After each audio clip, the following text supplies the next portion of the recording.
Pandal decoration আপনারা তো আগেই দেখে নিয়েছেন, একদম হই হই কাণ্ড। তেমনি খাওয়া দাওয়াতেও কিন্তু প্রচুর এলাহি ব্যবস্থা হয়েছে।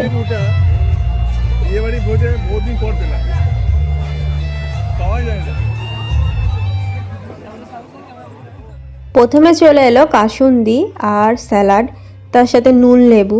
এর পরে চলে এলো একটা করে ফিশ ফ্রাই। ফিশ ফ্রাইগুলো সাইজে কিন্তু বেশ বড় ছিল। আমার তো খেয়ে পেট প্রথমেই মনে হচ্ছিল ভরে গেছে ভরে গেছে।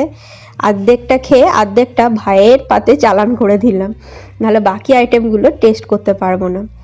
খেতে কিন্তু অসাধারণ হয়েছিল। প্রত্যেকটা রান্না, প্রত্যেকটা আইটেম একদম জাস্ট ফাটাফাটি।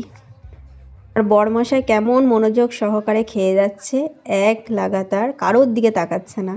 এরপর চলে এলো মশালা কুলচা। মশালা কুলচাটাও বলার অপেক্ষা রাখে না, অবভিয়াসলি দারুণ হয়েছিল। তার সাথে ছিল চিলি চিকেন। চিলি চিকেনটাও একদম ঘরোয়া টাইপের হয়েছে, বেশি রং মশলাদার একদমই ছিল না।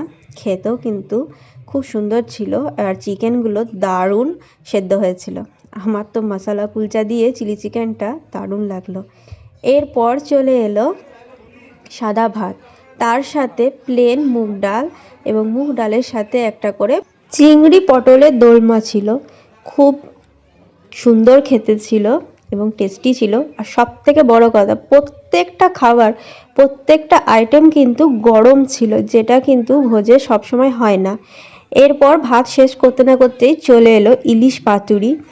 ইলিশ পাতুরিটা এখন অফ সিজন, তাই ইলিশটা খুব একটা টেস্টি ছিল না, কিন্তু রান্নাটা ভালো করেছিল, সেজন্য খেতে ভালো লাগছিল।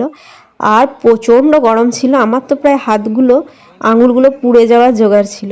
যাই হোক, কোনো রকমে খুলে পড়ে ইলিশ পাতুরিটা খেলাম। টেস্ট ভালো হয়েছিল। যারা ইলিশ পাতুরি খাচ্ছিল না তাদের জন্য পনির পাতুরি ছিল। এরপর ইলিশটা শেষ করতে না করতেই চলে এলো বাসন্তী পোলাও, তার সাথে অবভিয়াসলি মটন কষা। এই দুটোর কম্বিনেশন পৃথিবীর মধ্যে সব থেকে বেস্ট কম্বিনেশন এবং আমার সব থেকে ফেভারিট আইটেম। দুটো খেতে দুর্দান্ত হয়েছিল, অসাধারণ।